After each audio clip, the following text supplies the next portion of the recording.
बिस्मिल्लाहिर्रहमानिर्रहीम। हमने पिछले लेक्चर में 6 यूनिट को स्टार्ट किया जो वर्क और एनर्जी के मुतल्लिक है, और उसमें हमने वर्क को डिटेल में पढ़ा था। वर्क पढ़ते हुए हमने 4 बातों की निशानदेही की। नंबर 1, फोर्स लगाई जाए। नंबर 2, किसी बॉडी पर लगाई जाए। नंबर 3, वो बॉडी डिस्प्लेस हो। और नंबर 4, उस बॉडी की डिस्प्लेसमेंट की डायरेक्शन वही हो जिस डायरेक्शन में फोर्स थी। ठीक हो गया। हमने कल इसको डिटेल में पढ़ा था। आज हम पढ़ने जा रहे हैं एनर्जी के बारे में। एनर्जी और वर्क आपस में बड़ा गहरा ताल्लुक़ रखते हैं। अगर एनर्जी होगी तो काम होगा, और अगर एनर्जी ना हो तो काम नहीं होगा। मैं अगर कहता हूँ कि यहाँ पर बाहर 5 कुर्सियाँ पड़ी हैं और एक शख्स को कहता हूँ जी आप उठें और उठकर वो 5 कुर्सियाँ अंदर ले आएँ, तो वो बड़े आराम से उठता है और कुर्सी एक एक करके अंदर ले आता है, रख देता है। उसने क्या किया? काम। क्या किया उसने? काम किया। उसके मुकाबले में किसी और शख्स को उठाता हूँ और कहता हूँ जी आप वो कुर्सियाँ उठाकर लाएँ, और वो इंतहाई थका हुआ है, इतनी थकावट है खड़ा भी नहीं हो सकता, तो क्या वो उन कुर्सियों को ला पाएगा? नहीं, क्योंकि उसमें उसके जिस्म में एनर्जी नहीं है। जिस तरह आप काम करते चले जा रहे होते हैं, वैसे वैसे आप थकावट का शिकार होते चले जाते हैं और आपको महसूस होता है कि आपकी एनर्जी कम होती जा रही है, और आप उस एनर्जी को मुकम्मल करने के लिए आप आराम करते हैं और साथ में कोई ना कोई डाइट लेंगे, कोई जूसेस या खुराक वगैरह कोई आप लेंगे, जिससे आपकी एनर्जी जो है वो फिर मुकम्मल हो जाती है और आप दोबारा से काम करने के काबिल हो जाते हैं। इसका मतलब ये है कि अगर काम करना है तो क्या चीज़ ज़रूरत है आपको? एनर्जी। काम करने के लिए कौन सी शय इस्तेमाल होगी? एनर्जी। कौन सी शय इस्तेमाल होती है? बाइक को चलाने के लिए क्या चीज़ इस्तेमाल होती है? पेट्रोल। और पेट्रोल हमें क्या प्रोवाइड करता है? एनर्जी। पेट्रोल एनर्जी कैसे प्रोवाइड करता है? क्योंकि बाइक के इंजन में पेट्रोल जलता है, बर्न करता है, उसके जलने से हीट एनर्जी पैदा होती है। उस हीट एनर्जी से फिर आप आगे, या स्टीम एनर्जी से, उस स्टीम से फिर आप आगे अपने पेट्रोल इंजन को चला रहे होते हैं। समझ आ गई बात? तो इसी तरह हम कह सकते हैं कि एनर्जी क्या है? एबिलिटी है, काबिलियत है। एनर्जी काबिलियत है क्या करने की? काम करने की। काम करने की अहलियत को, काबिलियत को हम एनर्जी कहते हैं। अगर एनर्जी है तो काम होगा, और अगर एनर्जी नहीं है तो काम नहीं होगा। अगर एनर्जी ज़्यादा है तो काम ज़्यादा होगा, और अगर एनर्जी कम है तो काम होगा। क्लियर होगी बात? अब आपने फर्स्ट यूनिट में पढ़ा था मैकेनिकल एनर्जी के बारे में। मैकेनिकल एनर्जी जो है, इसकी 2 फॉर्म्स हैं हमारे पास, या टाइप्स हैं। एक उनमें काइनेटिक एनर्जी है जिसे हम के लिखते हैं, और एक पोटेंशियल एनर्जी है जिसे पी लिखते हैं। काइनेटिक एनर्जी और पोटेंशियल एनर्जी। काइनेटिक एनर्जी को समझना कदरे आसान है पोटेंशियल एनर्जी की निस्बत, और ये एक अहम लॉन्ग क्वेश्चन है, कई बार पूछा गया है, तो इसलिए अपनी किताबों पर ज़रा नोट कर लीजिएगा कि ये एक अहम लॉन्ग क्वेश्चन के तौर पर है। काइनेटिक एनर्जी वो एनर्जी है जो उस जिस्म के पास होगी जो हरकत कर रहा होगा। मैं हरकत कर रहा हूँ, मैं हरकत नहीं, तो मेरे पास एनर्जी है काइनेटिक? नहीं है। और अब अगर मैं हरकत कर रहा हूँ तो अब मेरे पास एनर्जी है काइनेटिक? अब मेरे पास एनर्जी मौजूद है। ठीक है। जब तक मैं हरकत करता रहूँगा एनर्जी मौजूद रहेगी, और जब मैं हरकत रोक दूंगा तो एनर्जी भी ख़त्म, रुक नहीं जाएगी, ज़ीरो हो जाएगी। ठीक है। तो काइनेटिक एनर्जी उस बॉडी के पास होती है जो बॉडी हरकत कर रही हो। अगर आप डेफिनेशन देखें तो उसमें भी यही है, द एनर्जी पोजेस्ड। पोजेस्ड का मतलब है रखता है। Energy possessed by a body, एक जिस्म एनर्जी रखता है ड्यू टू इट्स मोशन, अपनी हरकत की वजह से। अगर मैं इस मार्कर को फेंकता हूँ तो इस मार्कर के पास, ये जब जब हरकत करता हुआ जा रहा होगा, इसके पास काइनेटिक एनर्जी होगी। कहाँ से आई?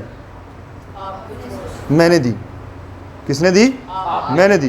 और मैंने अपनी मस्कुलर एनर्जी इसको दी, वो एनर्जी इसको मिली और उससे फिर ये हरकत करता हुआ जाता जाएगा। जब जाकर ये रुक जाएगा तो इसकी काइनेटिक एनर्जी ज़ीरो, इसकी काइनेटिक एनर्जी ज़ीरो हो जाएगी। ये जो आप बोल रहे हैं इसमें यूज होता है, जी जो बोल रहे हैं आप, जी बिल्कुल यूज़ होती है, बोलते बोलते थक नहीं जाते। ये हमारे गले के जो आज़ा हैं वो थक जाते हैं बोल बोल कर, मुँह के आज़ा। ये काइनेटिक और पोटेंशियल एक ही लोग हैं? नहीं, काइनेटिक एनर्जी अलग क्वेश्चन है, पोटेंशियल एनर्जी जो है वो अलग क्वेश्चन है। शॉर्ट है, जी ये ई है, वो शॉर्ट है। वो शॉर्ट के तौर पर पूछा जाता है, टॉपिक भी छोटा है, लेकिन अगर लॉन्ग में पूछ भी लिया जाए तो हम उसे करने के काबिल होंगे, ठीक है ना। आमतौर पर ये शॉर्ट में ही पूछा जाता है, ये लॉन्ग क्वेश्चन के तौर पर होता है, मगर इसे शॉर्ट भी बनाया जा सकता है।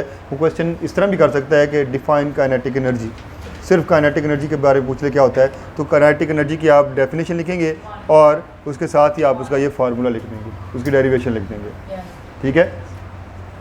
अब उसके बाद जो नीचे इसकी डेरिवेशन है कि काइनेटिक एनर्जी का ये जो हमारे पास एक्सप्रेशन है, इस एक्सप्रेशन को ड्राइव कैसे किया जा सकता है, तो उसके लिए कहता है कि फ़र्ज़ कर लें हमारे पास एक जिस्म है जो इनिशियल वेलोसिटी v के साथ हरकत कर रहा है। मैंने यहाँ पर कहीं लिखा भी होगा, इनिशियल वेलोसिटी नहीं लिखा हुआ, खैर मैं यहाँ पर अलग से करके लिख देता हूँ। एक जिस्म इनिशियल वेलोसिटी, इब्तदाई वेलोसिटी v के साथ हरकत कर रहा है, शुरू में उसके पास वेलोसिटी v है, कुछ देर के बाद वो बॉडी जो है वो रुक जाती है। अब जब रुक गई तो उसकी फाइनल वेलोसिटी हो गई ज़ीरो। दो बातें हो गई, शुरू में उसके पास स्पीड या वेलोसिटी थी v और कुछ देर बाद वो रुक गया तो उसकी वेलोसिटी हो गई ज़ीरो। क्लियर? उसके बाद अब मुझे ये बताएं, जब हमने एक्सेलरेशन के बारे में पढ़ा था सेकंड यूनिट में, तो मैंने आपको कहा था एक्सेलरेशन दो तरह की होती है, एक पॉजिटिव होती है और एक नेगेटिव होती है। पॉजिटिव एक्सेलरेशन वो होती है जब वेलोसिटी, बॉडी की वेलोसिटी बढ़ रही हो, और नेगेटिव वेलोसिटी होती है जब बॉडी की वेलोसिटी कम हो रही हो। अब यहाँ पर सवाल ये बनता है कि अगर एक बॉडी की वेलोसिटी v थी, आहिस्ता आहिस्ता वो रुक गया, तो उसकी वेलोसिटी कम हुई या बढ़ गई? सोच लें, कम हुई ना, यानी आपके पास 1000 रुपये थे, 1000 से 0 हो गए, तो पैसे कम हुए या बढ़ गए? कम हुए। तो यहाँ पर भी देखें, एक बॉडी अगर हरकत में हरकत कर रही है और वो ऐसा ऐसा रुक गई, तो फिर उसकी वेलोसिटी कम हुई या बढ़ गई? कम हुई। जब कम हुई तो एक्सेलरेशन पॉजिटिव हो गई या नेगेटिव हो गई? नेगेटिव हो गई। एक्सेलरेशन नेगेटिव हो गया, ठीक है ना। तो यहाँ पर आप देखें, मैं सबसे पहले जो एक्सप्रेशन बयान कर रहा हूँ वो ये है कि काइनेटिक एनर्जी बराबर होती है वर्क डन के। मैंने अभी आपको कहा कि एनर्जी जो है वो वर्क के बराबर होगी, जितनी एनर्जी उतना वर्क होगा। तो चूंकि काइनेटिक एनर्जी की बात कर रहे हैं तो मैं कह रहा हूँ कि काइनेटिक एनर्जी वर्क डन के बराबर होगी, ठीक हो गया। अब उसके बाद काइनेटिक एनर्जी को हम के ई ही लिखते हैं और वर्क डन किसके बराबर था? एफ एस के। क्लियर? अब मुझे पता है न्यूटन सेकंड लॉ आपने पढ़ा है कि एफ बराबर होता है एम ए के। यहाँ से ए की वैल्यू आपने निकालनी हो तो क्या करेंगे? एम को दूसरी तरफ ले जाएंगे, इधर आकर ये एम जो है ये एफ के साथ डिवाइड हो जाएगा, और डिवाइड होगा तो ये ऐसे बन जाएगा F over M equal to A. बताता हूँ, इसको अपनी आसानी के लिए ए को इधर लिख लिया और एफ ओवर एम को इधर लिख लिया। ये माइनस साइन क्या हाईलाइट कर रहा है? माइनस साइन ये बता रहा है कि एक्सेलरेशन नेगेटिव है। क्लियर होगी बात? अगर बॉडी की वेलोसिटी बढ़ रही होती तो फिर मैं नेगेटिव लगाने की बजाय यहाँ पर पॉजिटिव लगाता, या कोई साइन ही नहीं लगाता तो ऑटोमेटिकली ये पॉजिटिव होता। तो यहाँ पर नेगेटिव साइन जब शो कर दिया तो इसका मतलब है कि एक्सेलरेशन जो है वो नेगेटिव है और बॉडी जो है वो आहिस्ता आहिस्ता उसकी स्पीड या वेलोसिटी उसकी जो है वो कम हो रही है, ठीक है। अब थर्ड इक्वेशन ऑफ मोशन जो हमने सेकंड यूनिट में पढ़ा था उसको इस्तेमाल करूँगा। थर्ड इक्वेशन ऑफ मोशन थी 2as is equal to v f square minus v i square. ऊपर जो हमने चीज़ें पढ़ी हैं वो वैल्यूज़ यहाँ पर अब पुट कर दूँगा। देखें 2 वैसे का वैसे आ गया, a की वैल्यू एफ ओवर एम थी, नेगेटिव के साथ एफ ओवर एम आ गई, s वैसे का वैसे आ गया। वी एफ क्या था? 0, तो 0 का इस वी एफ का स्क्वायर है तो 0 का स्क्वायर भी 0। उसके बाद वी आई क्या है? v, तो वी आई की जगह v लगा दिया, वी आई का स्क्वायर था तो v का स्क्वायर आ गया। अब उसके बाद यहाँ पर देखें आगे नेक्स्ट स्टेप में क्या हो रहा है। ये 2 वैसे का वैसे आ गया, नेगेटिव साइन बाहर आ गया, F/m वैसे का वैसे और S भी वैसे, ये ज़ीरो अब ख़त्म हो गया और माइनस v² आ गया। यहाँ पर ये नेगेटिव नेगेटिव से ख़त्म हो जाएगा, ठीक है। उसके बाद m को इधर डिवाइड हो रहा है, उधर भेज दूंगा, उधर आकर ये मल्टीप्लाई हो गया, 2 इधर मल्टीप्लाई हो रहा है तो उधर आकर ये डिवाइड हो गया, ये 2 डिवाइड हो गया, m मल्टीप्लाई हो गया, v² वैसे का वैसे, इधर fs रह गया। fs किसके बराबर था, मैंने पहले बताया था, काइनेटिक एनर्जी के, तो fs की जगह मैंने काइनेटिक एनर्जी लिख दिया। तो काइनेटिक एनर्जी किसके बराबर आ गया, 1/2 mv² या हाफ mv², इसे हाफ भी बोलेंगे, हाफ mv² या 1/2 mv²। क्लियर होगी बात। अब सवाल इसके देख लें कैसे कैसे पूछे जा सकते हैं। पहले तो मैंने आपसे एक शॉर्ट क्वेश्चन डिस्कस किया कि इसका शॉर्ट क्वेश्चन यूँ आ सकता है कि डिफाइन काइनेटिक एनर्जी, तो आप काइनेटिक एनर्जी आप लिखेंगे, उसकी तारीफ और साथ ये फार्मूला लिख देंगे, ठीक है। या वो सवाल यूँ पूछ सकता है, right the expression of mathematical expression of kinetic energy, फिर भी आप तारीफ लिख देंगे और साथ ये लिख देंगे। या वो यूँ पूछ सकता है शॉर्ट क्वेश्चन में कि ड्राइव लिख के या अखज़ करें लिख कर, वो कहता है जी ये फार्मूला निकालें, ये एक्सप्रेशन निकाल कर दिखाएं। तो फिर आप क्या करेंगे, आप ये जितना मैंने अभी बोर्ड पर लिखा हुआ ना, यही सारा आप उस पर लिख देंगे, आपको 2 नंबर मिल जाएंगे। तारीफ लिख दें और जितने ये मैथमेटिकल स्टेप आपकी बुक में, सिर्फ ये मैथमेटिकल स्टेप जो हैं बुक के अंदर, वो आप लिख देंगे तो आपका 2 नंबर का सवाल पूरा हो जाएगा। या अगर वो लॉन्ग में देता है, right a note on kinetic energy, या लॉन्ग में कह दे कि ड्राइव दिस, तो फिर आपको वो टॉपिक मुकम्मल लिखना होगा। क्लियर होगी बात।